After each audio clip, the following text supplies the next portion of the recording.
بسم اللہ الرحمن الرحیم۔ السلام علیکم ورحمۃ اللہ وبرکاتہ۔ پاک پیغمبر صلی اللہ علیہ وسلم کا فرمان عالی شان ہے کہ رمضان میں عمرہ کرنا حج کے برابر ثواب ہے۔ اس ثواب کو حاصل کرنے کے لیے انشاءاللہ العزیز چند دن کے بعد میرا انشاءاللہ عمرہ کرنے کا ارادہ ہے۔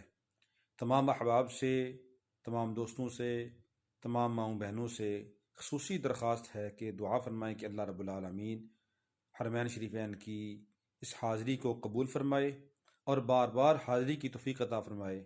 انشاءاللہ العزیز میں بھی اپنے تمام چاہنے والوں کو، تمام اپنے احباب کو، تمام دوستوں کو، تمام ماؤں بہنوں کو انشاءاللہ وہاں جا کر دعاؤں میں یاد رکھوں گا۔ انشاءاللہ سب کے لیے دعا ہوگی انشاءاللہ۔ اللہ رب العالمین ہم سب کو وہاں پر بار بار حاضری کی توفیق عطا فرمائے۔ اللہ رب العالمین ہماری حاضری کو اپنی بارگاہ میں قبول فرما لے۔